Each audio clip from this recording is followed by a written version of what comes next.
time, man. I'd agree. Yeah. Shout out to the people of Aberdeen. Some of my best nights out of all time have been in Aberdeen. They can just go for it, mate. In Aberdeen. Oh, Jesus. Sure. I reckon I'm going to put the first gavel down of the evening, gents, on the best nights out in town. So, Ollie, I've been told that I've got a bit of backup on the cricket front this evening. Is that right? Are you a cricket fan? Yeah, so, I mean, I'm not going to claim to be like a complete religious fan about it, but I played, back in the day. My dad, I think where it starts from, I guess, with most people, especially like nowadays, is that their parents played it and it sort of filters through the family. I think less people might go and take it up as like a hobby now, which is a shame. Anyway, I digress. But yeah, so getting it, my dad was part of a village side, the local village side, and I used to just go and watch pretty much every Saturday. I'd ask like my mum, can I go and cycle to the cricket club and just watch Dad? I'll be up there, she's like, yeah, sure, go. And I'll take my little BMX and pedal it up there to sort of go view. Stump and pegs. then like, yeah, that's it. And then bunny hopping curbs, like, God, that saves so much time. Like, it's so speedy, that action. Like, and then getting there and then just viewing and being like, I want to be a part of that. And then in time, I was part of it. They'd ask me to field, and then I'd start batting, and just loved it. So I would say I love more playing it than maybe following it and watching it. But I like it. Yeah. They called you the Nasser Hussain of your generation, didn't they? This is the thing. The thing with you, Greg, is I can just see this. It's the only one person that he knows from cricket. That's true. I can vouch for that. Yeah. Although, to be fair, like a little side story, Greg is a very good bullshit artist, right? Because we went up to watch cricket, right, a couple of years ago. West Indies were in the UK, and we had day 4 tickets, didn't we, at Edgbaston to watch England Windies, and Windies got thrashed in 3 days, and we still had these tickets, and we still had the hotel and everything booked. So we were just like, screw it, we're all booked off. Like, let's just go up to Birmingham and have a night. Basically, went out, had a curry and a few beers and stuff. But like on the way back, like we in the cab back to the hotel, we were steaming because we'd just been drinking all day because there was literally nothing else to do. We were steaming, and the incredible gab that Greg was giving it to this cab driver. This cab driver was from like Sri Lanka or Bangladesh, another cricketing nation, basically. And Greg was like holding his own. I was like, this incredible. This is great. Well done. I was giving him 4 runs and everything. Great performance. Billy Bowden, six fingers. Exactly. Only takes a couple of conversations in the day to sort of stick a couple, and just enough information there to give them enough, and they'll lead you on the whole conversation. You just follow them down the road. Just don't agree with them too much. That's it. Just say, "Are you sure?" "Oh, I'm not sure about that, but I see what you're saying." Yeah, that's all you need to do. Yeah, is that right? Yeah, well, no, not next time. Great, interesting. I'm glad Greg's getting called out a little bit on this though, because I think he does this on sport in general. Especially listen to the podcast and hearing him talk about it's great that you guys are talking about United City, and it's just like, it's amazing. But yeah, I do feel I sit there almost seething, like, how is Greg getting away with this? How is he? How is Eric, Pete, Sam falling for this tosh? Yeah, exactly. That's the thing. Just strong and wrong, mate. That's my motto. Strong and wrong. Yeah. Just go for it. So, are you? Who do you support football-wise? So, this is another sort of thing. I guess, much like George, he's sort of, for his guilty sins, saying about a United fan, so Man United, but it was glory supporting 100% as a Southerner back in the South. But yeah, following Portsmouth a little bit, as they're more of a local side. It's sort of seeing how they're getting on, but again, not religiously, which I don't want to claim to be sort of, anything that I'm not, Greg. It's... But yeah, so listen, No. We aren't carrying on with this, all right? At the beginning of that, I said I've just started rewatching football. I wasn't pulling the wool over anyone's eyes, all right? I was honest, okay? Aaron Wan-Bissaka for the win. All right, anyway, carry on. Yeah. But those would be my teams. But that's Sweet. as far as it goes. Again, more like for the love of playing the sport and the recreational enjoyment from it. You know, it's been great. And so to get back into that would be awesome. Hopefully, obviously, as lockdown starts to end, but we'll see how it goes. Of course, man. Do you play any football? You know, lockdown aside, like do you do five-a-side or do you play any sports at the weekend? So I did. Here comes that. You know, there's always this bloke in a sports fan in a pub, you know, that's played against the likes of all these players. would have made it if they never got injured, you know. But I did all right, you know. I held my own to some sort of level, and did, you know, my claims to fame. I played against some people that are playing for Liverpool and England now, but it was one game when we were 30. Oh, nice. You know. But yeah, and I just sit there. Counts. I sit there on my day-to-day job thinking, God, what could have been. You know, yeah, but yeah, nice. Just playing it. But what about you? So your guys' experience? I know obviously a little bit about Greg as being one of his mates, but Adam, have you sort of dabbled in it? Not for years, not in team sports anyway. No, I did in school.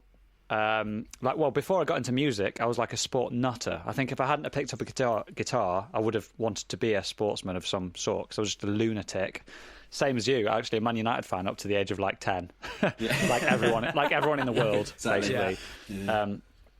And then I picked up a guitar and just basically completely forgot about it for years and years and years, basically, until I was like sort of mid-20s, I guess, and then just was like, okay, right, I can play guitar now. I'm good. I'm good at guitar. I can do it. Now I'm going to think about other stuff now, you know, and just like got back into football, got back into cricket, you know, but. In terms of actually playing it, it's just like solo stuff: golf, cycling, running, working out. What else? Oh, tried a bit of squash last year. That was quite fun. So yeah, it's all sort of, you know, Lone Ranger sports, I guess. Yeah. Which is probably because I don't work sort of regular job in terms of like hours. It's not a sort of 9 to 5 thing. So it's like I can't guarantee that I'm there every Sunday morning or Saturday morning, which is annoying because I would bloody love to be in a team. You know, I'd love to play cricket, but like, yeah, you've got to be there on time, and you've also got to be willing to break a finger every now and again, and they're the two things I can't do. So I've literally just got to watch it, annoyingly. But I'm jealous of people that do get, you know, join a team and that sort of thing. But sorry, go on. I was just about to say again, maybe a bit of controversy here, but I'm casting my back to an early podcast that you started at the beginning of, and I remember one conversation I picked up with Greg, and you were slagging off these blokes that wear the lycra, and I'm literally there, you know. I'm just like, but I'm a lycra wearer, and I took real. You're not a 100%. You're not a lycra wearer. Yeah. You don't cycle, do you? Yeah. You cycle. This is what I mean. I rekindle in Greg's life, and he doesn't rekindle in mine. Like it's just heartbreaking. I've never seen you on a bike in my life, mate. Yeah. No, seriously. Right, listen here. I've not changed my mind on this. Okay, it doesn't make you much faster. There's no. All you're doing. Yes, it does. It does. The shorts, I've come around on the shorts. You can wear them underneath a normal pair of cargo shorts or some fashionable baggy shorts with some sort of Under Armour underneath it. Fine by me, but you hide it. You should be embarrassed by it. Is what I'm saying. Okay, it shouldn't be a proud thing. Your skin tight lycra. I don't want to see that. No way, mate.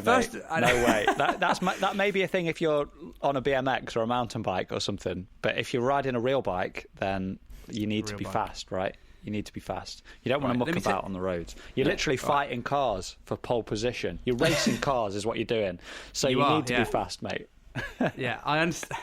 God damn it. And it's so I can't stand it. comfortable. I took a drive round. I was in Surrey on Sunday. There we go. I went for a walk with the missus in Surrey, and I was driving round these country roads, and you couldn't move for cyclists. They were just everywhere. On a Sunday, it's... No. Shall we do it, Ollie? Shall we do a Jackie Weaver and kick Greg off? Yeah. Listen, 100%. Yeah. There were people walking on the road. There's a forest 2 steps to the left, and they're walking on the road. That's stupid. I drove past a couple of people in mountain bikes in the forest, rolled the window down. I said, "Well done, you. Good job. Thank you." And then I rolled my window up and just drove away. Why didn't you? If there was a path to that forest, Greg, why didn't you walk there instead of getting your car? Huh? Hey, giving it all that. Mate, it's about a 50-minute drive, mate. It's a big old walk. Get up earlier then. Yeah, right. All right. Oh dear. Anyway, fine. You can have your Lycra. I just won't like it. It's fine. Right. Just know I will be judging you. But it's okay. Get the gavel down. Yeah. You'll just be judging. Greg, I don't agree. Greg, you'll just be judging us very, very slowly. Yeah. Okay, so mate, we had a bit of a covert operation undercover during the week. We had a military style. Why am I making it more?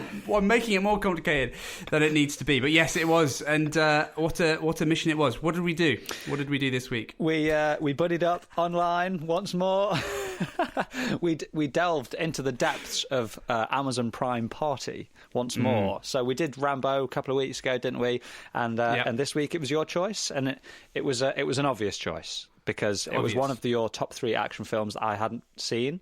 And aside from Die Hard, the greatest ever, this was your top one, wasn't it? And I hadn't seen it. Yeah. So we watched The Fifth Element on Amazon Party, and we had a great time doing so. It was so good. I mean, I'll dive straight into it. It was very different to how I thought it was going to be. I thought it was going to be taking itself dead seriously, like Lord of the Rings or like Star Wars is very like, it's an institution, so nobody mucks about with Star Wars and Lord of the Rings and those sort of like sci-fi fantasy things. But it was so family friendly. It just caught me off guard. I loved it, but it was more like what were the 2 films that I thought? It was like The Mummy crossed with Total Recall, right? There was so much comedy involved. I'd say it was like it was more of a comedy than like an action film.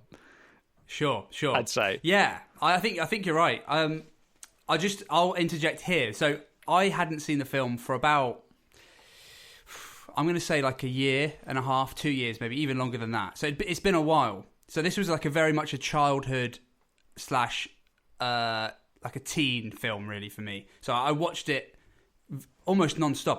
It's a film that I'd watch one day and then maybe, I don't know, less than a week later, I might just watch it again. Yeah. Which is something we should talk about because I just can't do that now as an adult. I just me too. Wouldn't be able to spend that time doing that. But back in the day, who cared? Like, I just liked the film, so I'd watch it again. It was just still in the DVD player, so you'd just watch it again. Oh, VCR, mate. VCR. Just rewind that bad boy and start again. Exactly. So it'd been a while. So I was really excited, actually, because I hadn't seen it for so long. But watching it, I was like, oh, you know what? Probably wouldn't have put this on an action film list. Now there is quite a lot of action in there, but I would put it down as more of like an adventure film. It's definitely got that Mummy sort of formula, National Treasure style.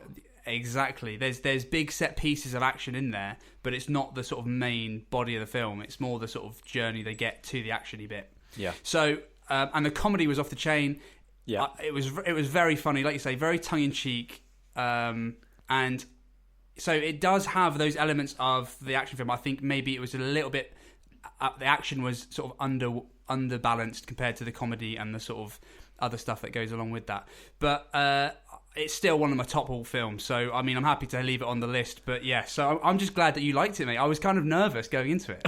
Well, yeah, that's always the case, isn't it? It's like, especially if you're like, oh yeah, this film's amazing. This is great. Yeah. You're going to love it. And then you're like, oh God, I've not seen it in ages. Is he going to love it? I don't know.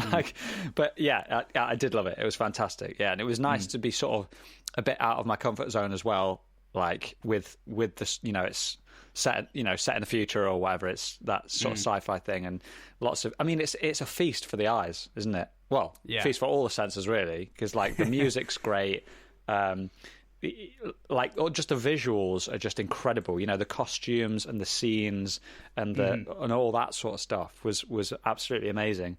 So yeah, top marks for that. And as I was watching it, I was like, I have never even seen a snippet of this on TV.